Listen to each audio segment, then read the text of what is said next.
Hello দর্শক, সবাইকে প্রীতি ও শুভেচ্ছা জানিয়ে শুরু করছি টাইম টেলিভিশনের প্রতিদিনের নিয়মিত অনুষ্ঠান বাংলা পত্রিকা প্রেস ভিউ সংবাদ পর্যালোচনামূলক এই অনুষ্ঠানে আজ আমাদের সঙ্গে স্টুডিওতে অতিথি রয়েছেন টাইম টেলিভিশনের নিয়মিত অতিথি আলোচক, সিনিয়র সাংবাদিক এবং নিউ ইয়র্ক থেকে প্রকাশিত সাপ্তাহিক জন্মভূমির সম্পাদক জনাব রতন তালুকদার। রতন তালুকদার, আপনাকে স্বাগতম এবং সেই সাথে এই রমজান মাসে রমজানের শুভেচ্ছা। হ্যাঁ, আপনাকেও এই মাহে রমজানের শুভেচ্ছা এবং দর্শকদেরও। তারপর অনেকদিন পরে আপনার সঙ্গে বসলাম, আগে তো নিয়মিত সাথে করতাম, ভালো লাগলো। আমাদের ভালো লাগছে যে আপনি অনেকদিন পরে আজকে আপনাকে পেয়েছি। যাই হোক, আলোচনায় যাব, তার আগে একটা শিরোনাম দেখে নেব, তারপর আপনার বিশ্লেষণ শুনব।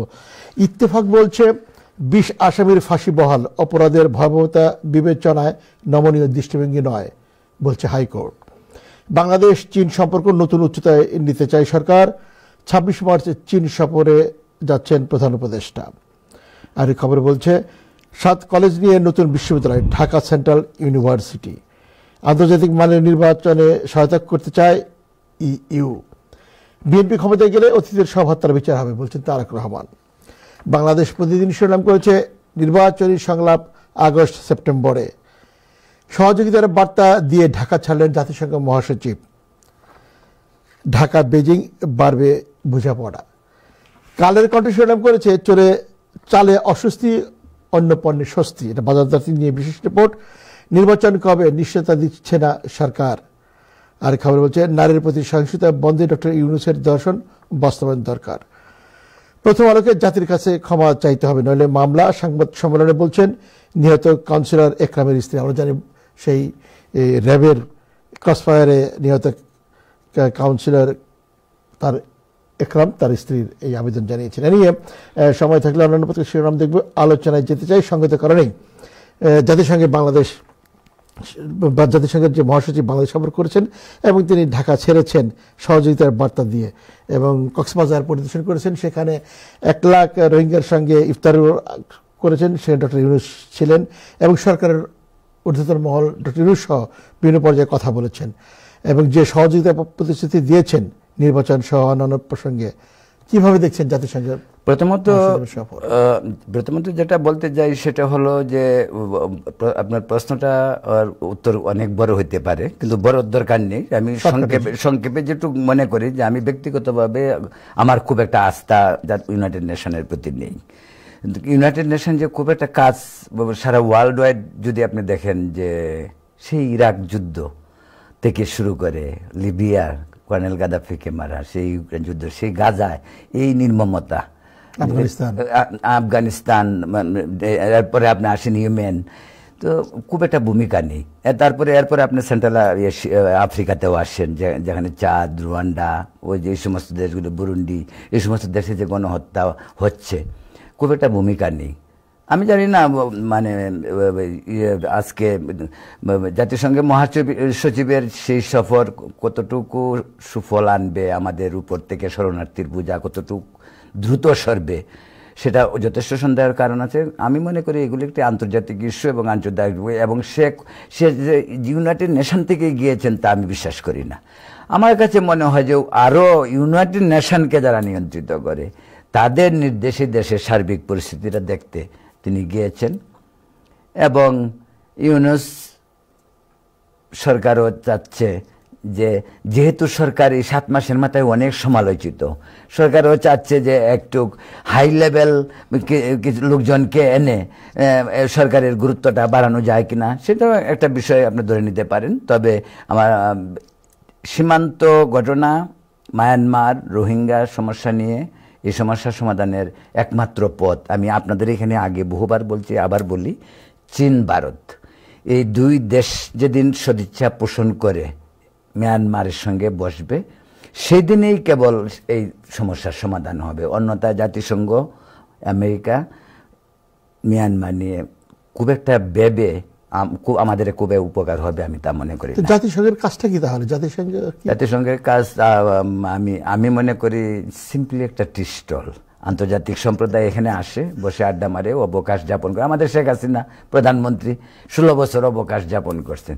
আপনার মনে আছে যে এই জাতিসংঘে কিন্তু সব দেশের রাষ্ট্রপ্রধানরা আসেন না, একেবারে খালে বদ্ধে 3-4 বছর গ্যাপ দিয়ে আমাদের নেত্রী গত 16 বছর প্রতি বছর আসছেন এবং সময় পাচ্ছে। হ্যাঁ, এবং এখানেও যারা আওয়ামী লীগ করতো, ছাত্রলীগ মানে আওয়ামী লীগ যা ছাত্রলীগ এবার, তারাও কিন্তু এটাকে খুব এনজয় করতো যে নেত্রী আসবে, সেপ্টেম্বর মানে একটা হুলুস তুলুস নিয়ে আর কি, বুঝছেন। কিন্তু এটা হয় না, এটা কি এক ধরনের অবকাশ। আমি কিন্তু এটা শেখ হাসিনার আমলে, শাসন আমলেই আমি বহুবার বলছি এবং লিখছি যে শেখ হাসিনা সিম্পলি এটাকে একটা অবকাশ যাপন মনে করে। তো এই হলো জাতিসংঘের অবস্থা, এখানে এসে পুরস্কার নেয়া, সাউথ সাউথ পুরস্কার। শেখ হাসিনা কতগুলি পুরস্কার নিচ্ছে জানেন, সেই আফ্রিকার হু কি আর সাউথ সাউথ, উনি টাকা দেয়া, ডক্টর মুভমেন্ট টাকা দিয়ে এগুলি ব্যবস্থা করে দিছে ওনাকে, সাউথ সাউথ পুরস্কার নিচ্ছেন উনি। এবং এটি কার টাকা? আপনার আমার ট্যাক্সের টাকা, দেশের জনগণের গরিবের পয়সার টাকা।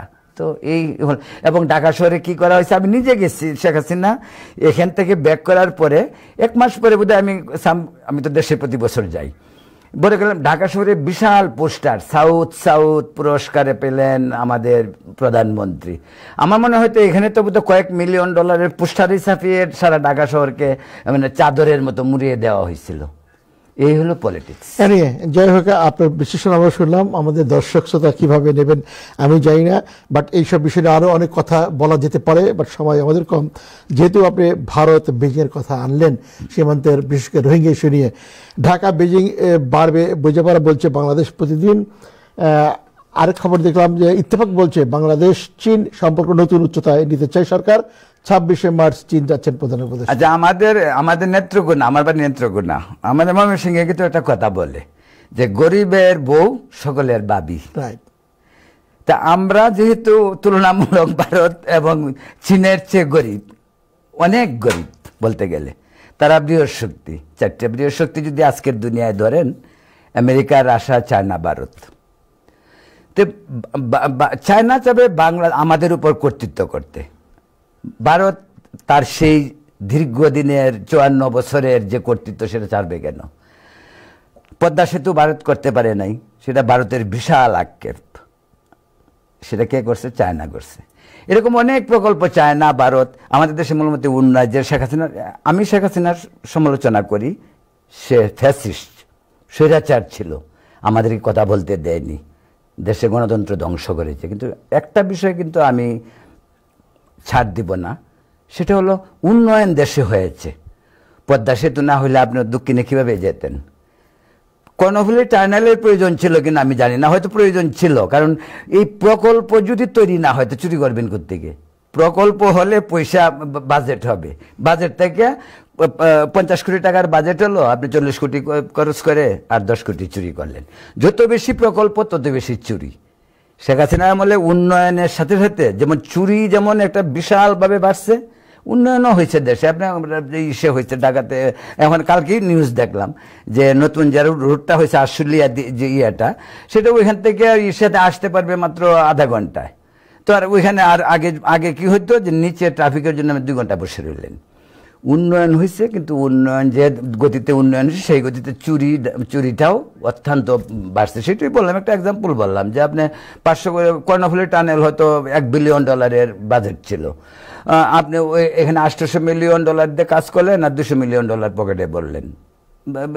প্রকল্প না আসলে চুরি হবে কিভাবে? প্রকল্প আসতে হবে, কিন্তু উন্নয়নটা তো স্বাভাবিক গতি, যে কোনো সরকার আসলে তো উন্নত হবেই। আপনি রাইট, আমি এটার সাথে উন্নয়নটা একটা চলমান প্রক্রিয়া। আমরা এরশাদকে কি বলি? স্বৈরাচার। বাংলাদেশের উন্নয়নের ধারাটা যদি শুরু করতে চান তাহলে এরশাদের আমল থেকে। আমি তাকে পল্লী বন্ধু না কি বন্ধু তা বলবো না, কিন্তু পল্লী উন্নয়ন এবং রাস্তার যে সংযোগ, দেখেন ইনফ্রাস্ট্রাকচার বলতে আমাদের এখন যেটা আছে সেটার স্ট্রাকচারটা কিন্তু শুরু, ফাউন্ডেশনটা কিন্তু এরশাদ দিয়ে গেছে। এরশাদকে স্বৈরাচার বলবো, আবার বলবো যে এরশাদ যে ভালো কাজগুলি করছে সেটা তো আপনাকে বলতে হবে, তাই না? সেটাই বলছি আর কি। তো সেই ক্ষেত্রে যেটা আপনি বললেন যে চীনও চাচ্ছে দাবিদারি করতে বাংলাদেশ, এবং সেই সব ক্ষেত্রে ফিউচার বাংলাদেশের ভবিষ্যৎ আপনি কিভাবে দেখছেন? ভারত চীনের চাপের মধ্যে বাংলাদেশকে আলটিমেটলি ভারতের সঙ্গেই থাকতে হবে। চীনকেও ধাক্কা দিয়ে ফেলে দিবে না, চীনও থাকবে। আপনি এখনই দেখেন না, এখন কিন্তু বাংলাদেশে আমাদের জিওগ্রাফিক্যাল যে সিচুয়েশন, সেই সিচুয়েশনে ভারত চতুর্দিকে 3 দিকে, কিন্তু এখনো কিন্তু ভারতের যে পরিমাণ প্রকল্প বাংলাদেশে কাজ করতেছে তার চেয়ে বেশি প্রকল্প কিন্তু চায়নার করতেছে। চায়না পলিটিক্সে এত ইনভলভ হয় না, কিন্তু বাংলাদেশে বাণিজ্যিকভাবে যেটা এটাতে চায়না কিন্তু ভারতের উপরেই থাকবে, নো ডাউট, কারণ তাদেরও পয়সাও বেশি।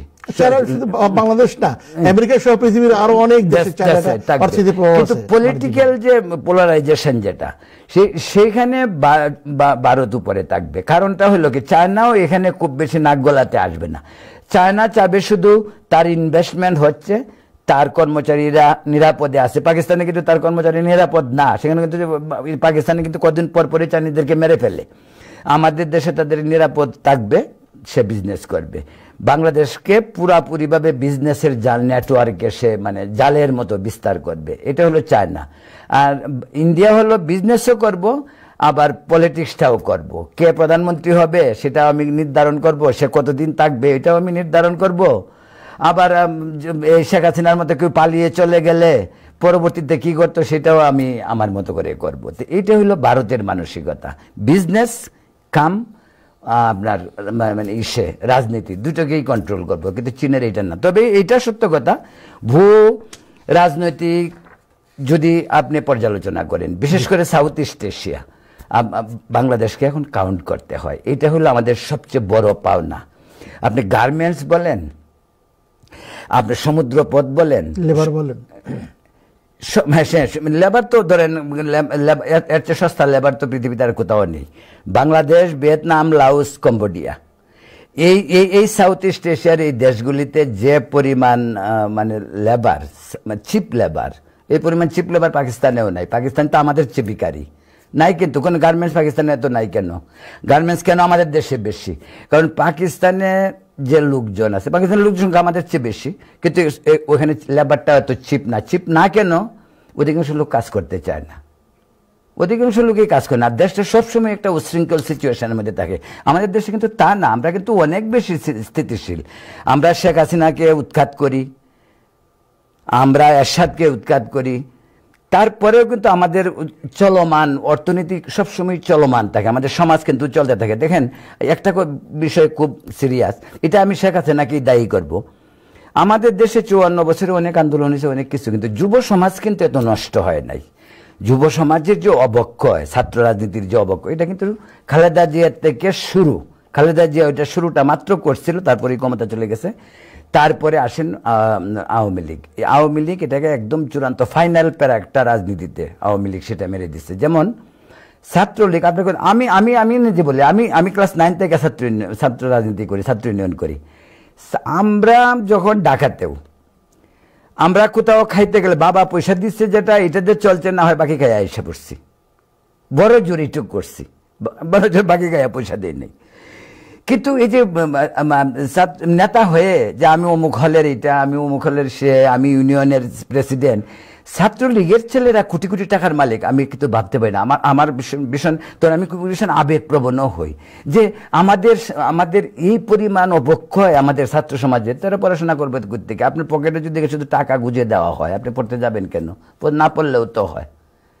আপনার পকেটে পয়সা থাকলে আমি কিছু, এই যে সার্জিদ আলম তারা, এরা যাই হোক, এরা পড়াশোনা শেষ করেছিল, না হয় এখন যেভাবে হেলিকপ্টারে চড়া শুরু করছে তারা, এই সুযোগ যদি তারা আজ থেকে 5 বছর আগে পারতো, তো ওরা ওদের যে আমেরিকাতে বলে না যে college drop, high school drop, ওদের বিশ্ববিদ্যালয় ড্রপ হইতে হইতো। কিন্তু এখন অন্তত বেঁচে গেছে যে তারা বয়স 25-26 বছর, তারা নিশ্চয়ই MBA পাস করছে, না হয় তাদের অবস্থা এই যে এখানের কলেজ ড্রপ, স্কুল ড্রপের মতো হতো, বা ছাত্রলীগের মতোই হয়। হ্যাঁ, বা ছাত্রলীগের মতো না, এখন তো ছাত্রলীগের মতো তারা শুরু করছে হবে, এবং তাদেরটা তো আরো ভয়াবহ হবে। ছাত্রলীগ তো 16 বছরে কোটিপতি হয়েছে, এরা তো 7 মাসে কোটিপতি এখন আছে।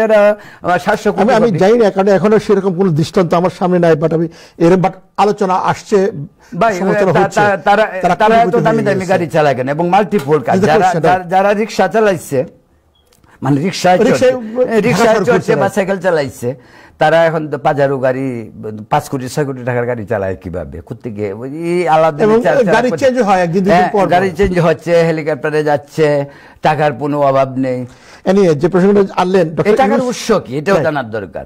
অবশ্যই অবশ্যই, সেটা এর আগেও আমি বলেছি, বাট আমি এখনো মানে আমার কাছে আশ্চর্য লাগে যে হাউ কাম এটা যে ইতালি সংস্কার বা এবং এদের এই কারণে এদের এই আচরণে কিন্তু এই যে ছাত্র সমাজের যে এখন যে বিপ্লবী যারা বিপ্লব করলো ছাত্ররা, এদের প্রতি মানুষের বিতৃষ্ণা, যে সারজিদ আলম বলেন, হাসনাত আব্দুল্লাহ বলেন, এদের প্রতি মানুষের প্রচন্ড ক্ষোভ, প্রচন্ড বিতৃষ্ণা, ভয়ে কেউ কিছু বলে না।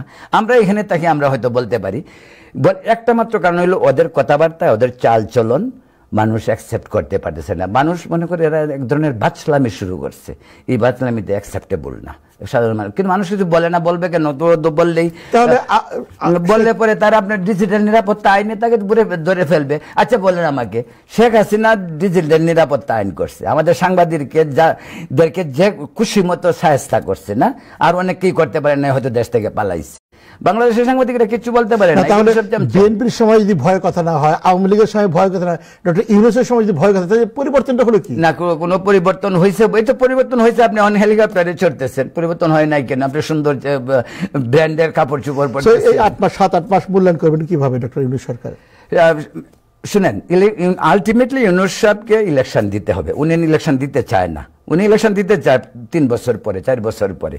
উনি দীর্ঘদিন ক্ষমতায় থাকতে চায়। আমি এর আগেও একটা জায়গাতে বলছি, আপনি দেখবেন 1/11-এর সময় কিন্তু ইউনূস সাহেব একটা শর্ত দিয়েছিল যে উনি কম সময়ের জন্য উপদেষ্টা হইতে চান না, উনি সবসময় লং রানে থাকতে চান, ক্ষমতাকে উপভোগ করতে চান।